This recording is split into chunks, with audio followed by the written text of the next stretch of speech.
night when he persuaded Marley to go into the wash house and pretended to be a ghost.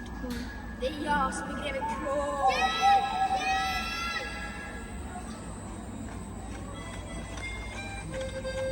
Now we're coming to Catholt, where Emil lived. Nej, men vi går till And look, there's Alfred. It was Sunday, and they were having a party at Catholt.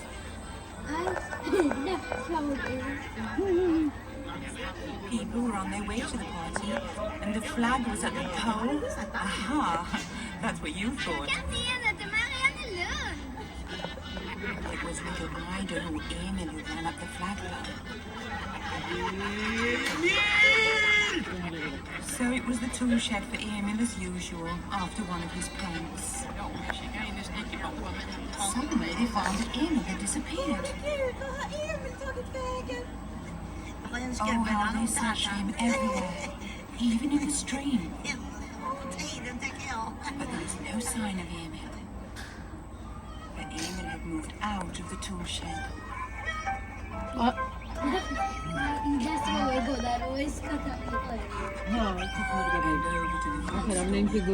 And there, if you please, he lay down and went to sleep in a cupboard with a lot of sausage skins scattered around him. He had had his party. Another party everyone in Junibacken talked about for a long time was the one given by Emil on Boxing Day. He invited all the poor, hungry people from the workhouse to come to Catholt and eat their fill of course. He had a good heart, that Emil. ერთი ქალი მარტო თავისთვის ჭამ.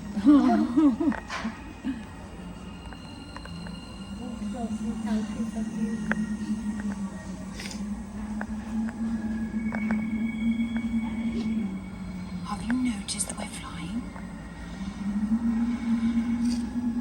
And those lights down there?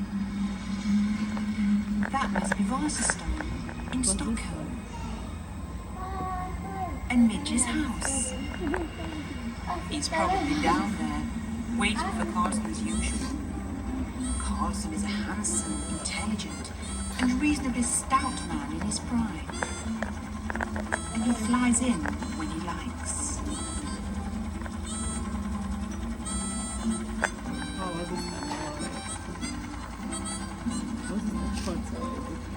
Carlson lives in a little house on the roof. And here it is.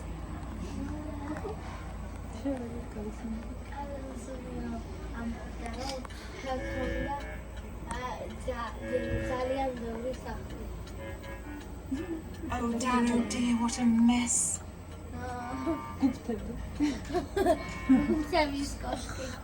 We don't want to stop here.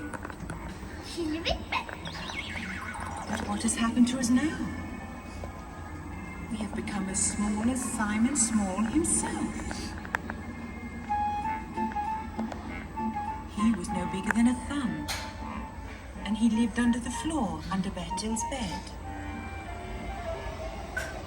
He rented a flat there from a horrid rat.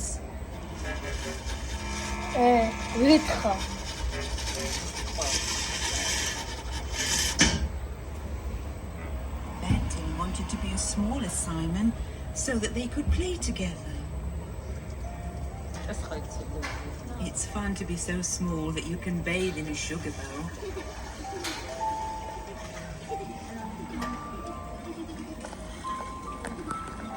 Oh,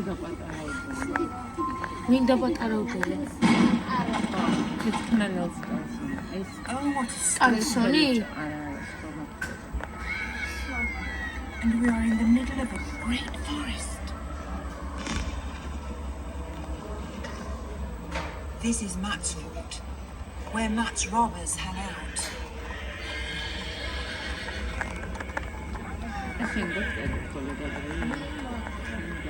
Right.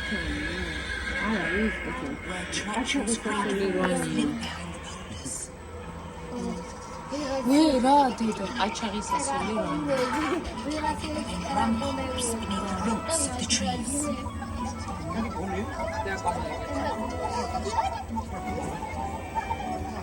And there are Ronja and Berg too.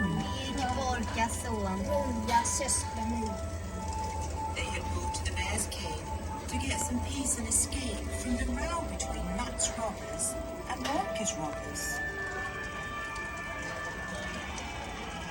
Matt's robbers were standing beside Hell's Gap, furious because Bork's robbers had moved into the fort without permission.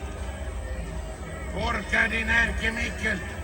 Jag ska häva dig ut ur Mattisborgen! But in the end, they became friends. And when spring came at last, Ronja yelled her old spring yell for joy.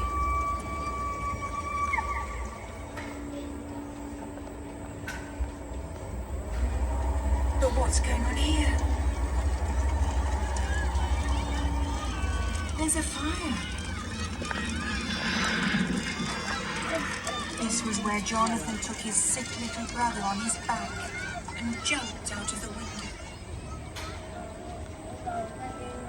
There was no more Jonathan. He died when he jumped out, and poor Rusky was left alone.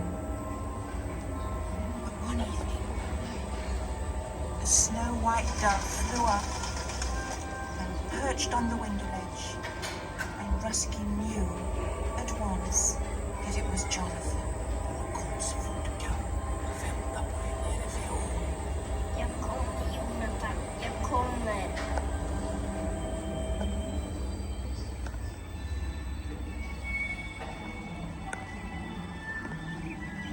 Jonathan had talked about a place called Nangijala, where you went when you were dead.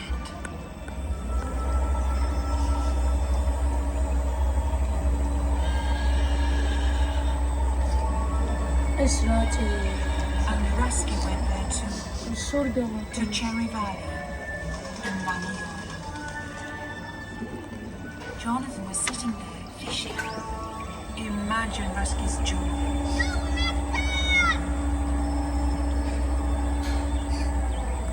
But in Nangijala, there was also Wild Rose Valley, which was no longer free.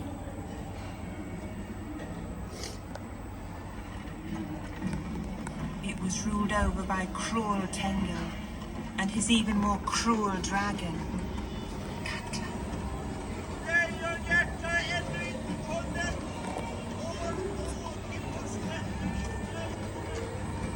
But a nice old grandfather, Matthias, lived there too. Jonathan and Rusky hid in his house until it was time to set out for Tengel's country.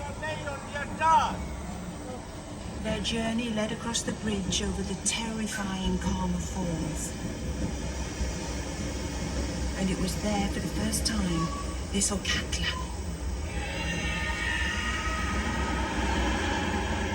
The she-dragon from ancient times. Jonathan, jag är rädd.